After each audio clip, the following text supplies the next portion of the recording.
right, so let's hit it. Right now in the NFC, you got the number 5 seed Minnesota going to LA to go ahead and play the number 4 seed Rams.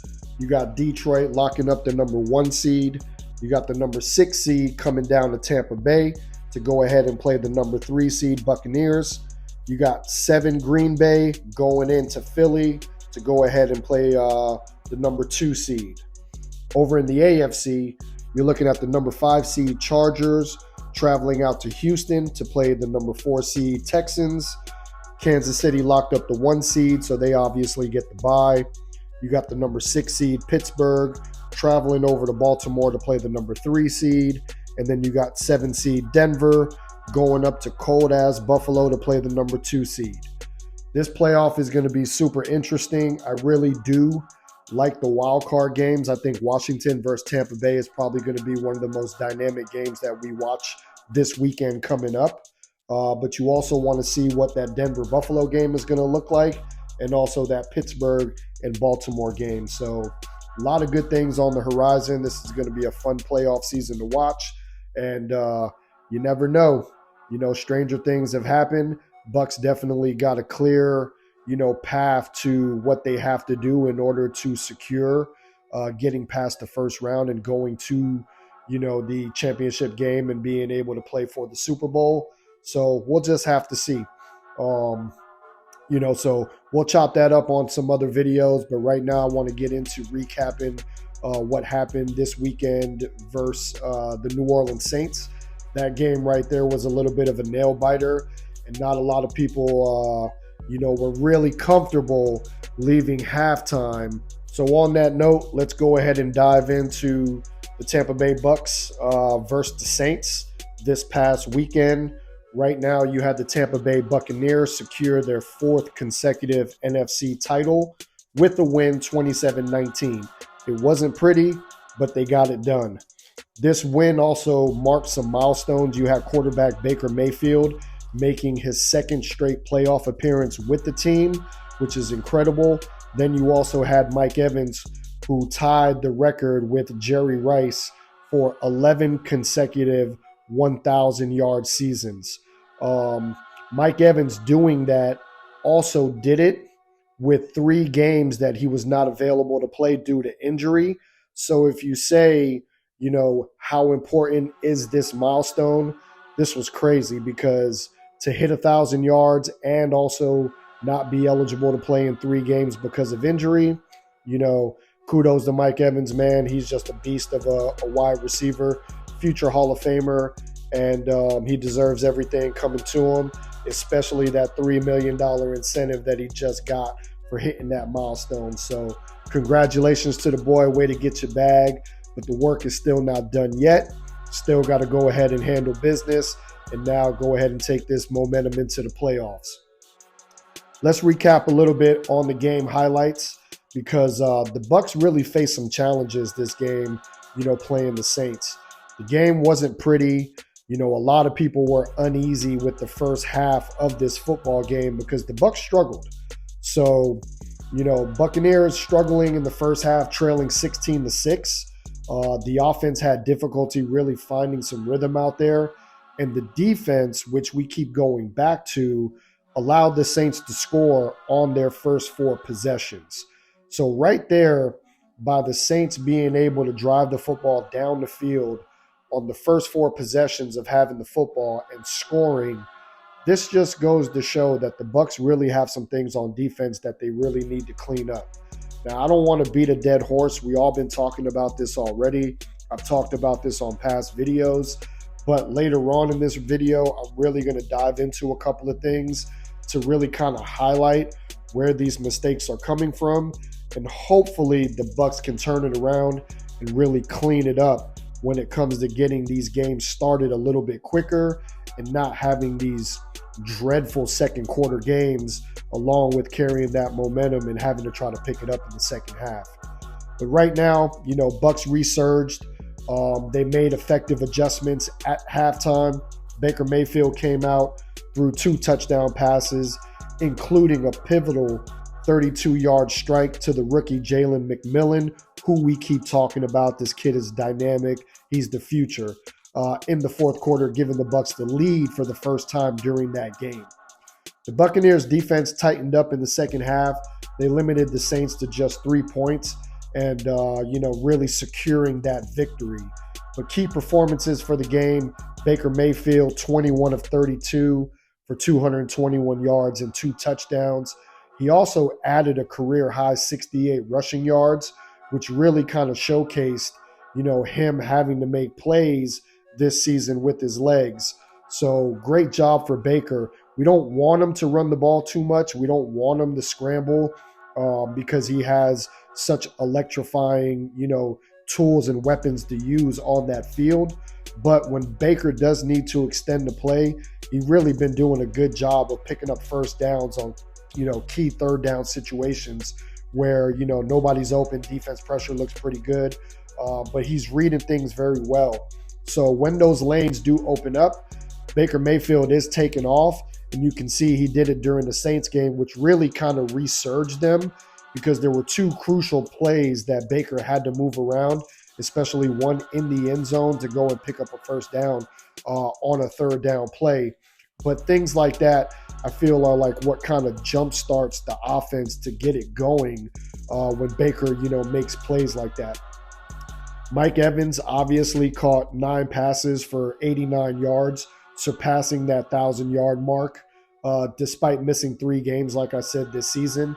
Jalen McMillan, a notable, continues to keep impressing everybody with a crucial touchdown reception in the fourth quarter. That kid has 7 touchdown catches in the past 5 games. But let's talk a little bit about the areas of concern, right? Because the Buccaneers right now, with their slow starts, they have a tendency to start these games off a little slow right now. As they fell behind in this game, 10 points in the first half, this pattern could be detrimental going against stronger opponents in the playoffs. Allowing the Saints to score on their first 4 possessions indicates lapses in the defense, and they need to really execute better, and that's something that they're going to have to address. Right now, the Buccaneers finished the regular season with a 10-7 record. They're going to host a playoff game this coming week. But addressing the first half inconsistencies and defensive lapses that are going to need to be cleaned up is going to be crucial for this team to have a successful postseason run. So really, the Bucs right now, they've demonstrated their resilience during this season, obviously with securing their 4th consecutive NFC title. However, the defensive vulnerabilities, particularly in the first half of the game, has really raised some concerns with a lot of people as they approach the playoffs. The slow starts, the Buccaneers have, exhibited a pattern of sluggish defense performances in the early stages of games, which necessitate halftime adjustments to regain control. Head coach Todd Bowles acknowledges that they have these issues, but the reality is in the playoffs, you can't really play from behind, okay? They have to be able to get started, rely on the run, rely on Bucky Irving, and rely on this offense to really put them in a position to where they can't be coming into the second half playing from behind. Right now in the playoffs, you have a lot of high-powered offensive teams, not really defensive juggernauts out there. So they're really kind of consistent with what the Bucs do. They're able to score points, but they really have a hard time, stopping things on defense. And when that gets going, when you're playing better teams in the playoffs, you really have to figure out a way to come up with stops. But in reality, you can't play from behind. If you're playing from behind in the playoffs, a lot of things got to go your way. We know that the referees are really going to be calling a strict playoff this year. So the Buccaneers, and with that referee ring that's coming in to go ahead and take this game Sunday night, they're one of the referee staffs that called the most penalties. So Bucs really got to play clean football. They can't play from behind. They got to be able to put pressure on Washington, but they got to be able to do it with the lead and allow, their offense to really kind of dictate and put their foot down and really score. Now, on the other side of the football, though, you got the pass rush inconsistencies of the team. So right now, the team's pass rush has been really, really vulnerable, failing to apply steady pressure on opposing quarterbacks. This deficiency has really been identified as an area that the Bucs are going to try to improve on the offseason. But as of right now, we really need to have that defensive front play really well. Right now, we know that the Bucs really kind of lack an outside edge or somebody that's really a dynamic edge rusher to be a game changer. You obviously have your two middles with Vita Vea really playing some good football, and they're obviously big run stoppers. So they really do kind of do a good job of, handling that middle. But the linebacker play of the Buccaneers and the outside edges, they're going to have to step up, and they're really going to have to play. And they're going to have to play really good football because, again, you got a lot of high-powered offensive teams in this playoff, and that's really going to be the telltale sign of who really wins this. Not so much what's going on the defensive side of the ball, but if you can get a couple of stops, your offense with the ball is probably going to end up putting points on the board. All of these teams that are in the playoffs right now, they all create and they all have that type of dynamic offense. Right now, though, another thing is, concerns have been raised about the effectiveness of the defensive play calling and really game management. So, it really suggests that a lot of people are saying that with the responsibility that Todd Bowles has, both as the head coach and the defensive coordinator, that might be impacting the defense's performance a little bit. So Todd Bowles really needs to focus, and he really needs to dial in. Coach Bowles is known for his aggressive defensive strategies, often employing a lot of complex blitz packages to kind of disrupt the opposing offense. While this approach can yield high significant pressure, it also carries a lot of risk. Aggressive blitzing, really leaves the secondary vulnerable and increasing a lot of likelihood on the outside of one-on-one and really big yardage plays. So if the blitz fails to reach the quarterback promptly, the Bucs are really going to have some problems. So what a lot of people are talking about right now is, how does Todd Bowles coach the game moving forward? Is it really going to be one of these where he does want to play aggressive? That's what he did with Jaden Daniels in the first game versus Washington in week 1. He really, pressurized them. He really, dialed up a lot of blitzes. But the issue that the Bucs are going to face is that this isn't going to be a Washington team that they're used to playing, that they played in week 1. This is a different Washington team that's playing really good football.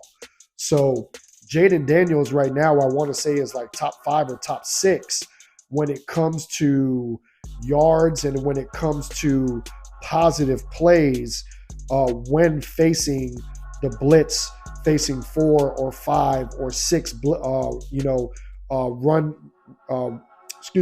blitz packages coming in. He's really doing a good job of picking that up, and he's really using his feet to scramble and get out of trouble.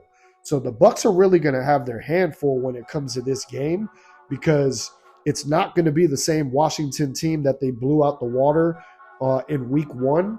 This Washington team has really cleaned up a lot of stuff. Granted, their defense is not really that great, so there's vulnerability there for Baker Mayfield and a couple of the dynamic players like Bucky Irving. And if we get Cade Otton back, to really kind of cause some havoc on that Washington front and on that Washington defense. But going back to the defensive side of the ball for the Bucs, they got to contain Jaden Daniels. They can't let him get out the pocket, and they can't let him rush. So a lot of people right now are really kind of, nervous about what kind of game Todd Bowles is going to call, because we know he likes to be aggressive. We know he likes to get after it. We know he likes to blitz and use all of these different kind of schemes. But if those blitzes don't get home, the Bucs' secondary right now, may have their hands full, because they are going against Terry McLaurin, Scary Terry, who is probably one of the top 5 receivers in the league right now. So, again, cleaning up game management, cleaning up the defensive scheme for the Bucs is really going to be the end-all, be-all. And it could possibly be Todd Bowles' demise if he goes and he calls a defensive game that really puts the Bucs in a lot of vulnerable situations.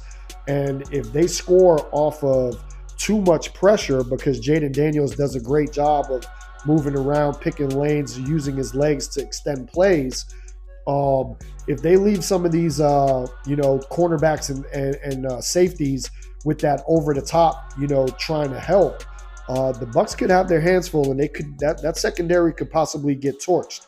I want to say Winfield Jr. may be back, but at the end of the day, he's dealing with a knee injury, so we don't know what kind of Winfield Jr. you're going to get, whether he's going to be 100% or not. If he is a go, that's great. But that safety is going to be crucial coming in playing the Washington Commanders. So Buccaneers right now, you really just got to say, they can't allow multiple possessions for the opposing team to score, right? They can't go and they can't allow, like they did with New Orleans, for them to score on multiple possession scores. For instance, if Washington, has the football and they get the football the first 3 or 4 times down the field and they score, Bucs are really going to be in for it. So that defense has got to, step up, and that defense has got to play, with passion. They got to play with heart, but they have to be disciplined enough to be able to contain Jaden Daniels, not allow him to scramble, not allow him to get out of the pocket, extend the play. You want Jaden Daniels to beat you throwing the football. If Jaden Daniels has anything over 80 yards on the ground by himself, man, that might be advantage Washington. And, it might be, sayonara for the Buccaneers if that happens. So I'm going to give you guys the keys to victory come Friday. So, we're going to go over a couple of things that the Buccaneers are going to have to do in order to win this playoff game and move on to the next round. But as of right now, I really appreciate all the support, really appreciate you guys rocking with me. So catch you on the next one, and that's that.